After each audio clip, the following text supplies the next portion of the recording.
Oh.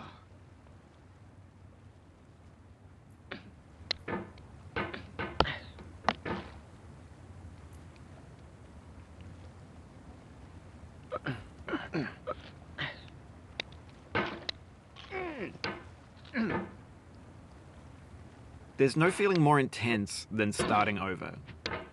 If you deleted your homework the day before it was due, as I have, or if you left your wallet at home and you have to go back after spending an hour in the commute. If you won some money at the casino and then put all your winnings on red but it came up black. If you got your best shirt dry cleaned before a wedding and then immediately dropped food on it. If you won an argument with a friend and then later discovered that they just returned to their original view. Starting over is harder than starting up. If you're not ready for that, like if you've already had a bad day, then what you're about to go through might be too much. Feel free to go away and come back. I'll be here. Alright, thanks for coming with me on this trip. I'll understand if you have to take a break at any point. Just find a safe place to stop and quit the game. And don't worry, I'll save your progress, always. Even your mistakes. This is a homage to a free game that came out in 2002, titled Sexy Hiking. The author of that game was Jazzuo, a mysterious Czech designer who was known at the time as the father of B games. And B games are rough assemblages of found objects. Designers slap them together very quickly and freely, and they're often too rough and unfriendly to gain much of a following. They're built more for the joy of building them than as polished products. In a certain way, Sexy Hiking is the perfect embodiment of a B game. It's built almost entirely out of found and recycled parts, and it's one of the most unusual and unfriendly games of its time. In it, your task is simply to drag yourself up a mountain with a hammer. And that act of climbing, in the digital world or in real life, has certain essential properties that give the game its flavor. No amount of forward progress is guaranteed.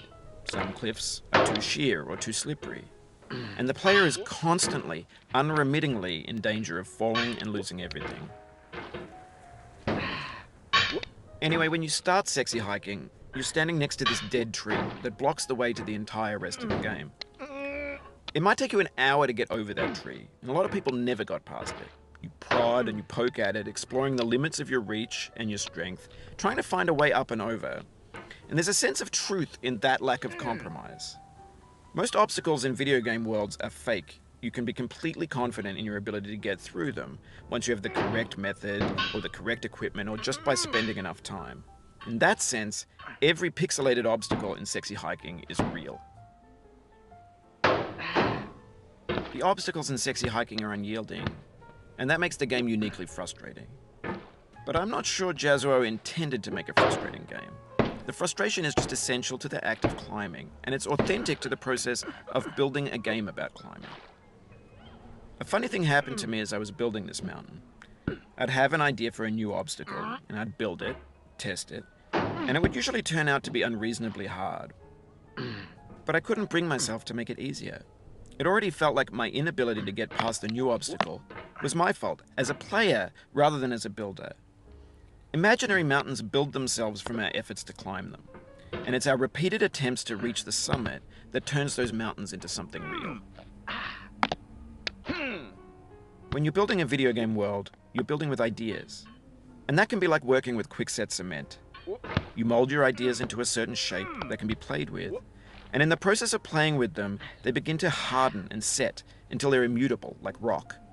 And at that point, you can't change the world. Not without breaking it into pieces and starting fresh with new ideas. For years now, people have been predicting that games would soon be made out of prefabricated objects, bought in a store and assembled into a world. And for the most part, that hasn't happened, because the objects in the stores are trash. I don't mean they look bad or that they're badly made, although a lot of them are. I mean they're trash in the way that food becomes trash as soon as you put it in the sink.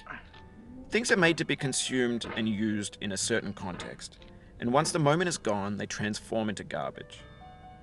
In the context of technology, those moments pass by in seconds. Over time, we've poured more and more refuse into this vast digital landfill that we call the internet. It now vastly outnumbers and outweighs the things that are fresh and untainted and unused. When everything around us is cultural trash, trash becomes the new medium, the lingua franca of the digital age. You can build culture out of trash, but only trash culture. Be games, be movies, be music, be philosophy. Maybe this is what digital culture is. A monstrous mountain of trash, the ash heap of creativity's fountain. A landfill with everything we ever thought of in it. Grand, infinite, and unsorted.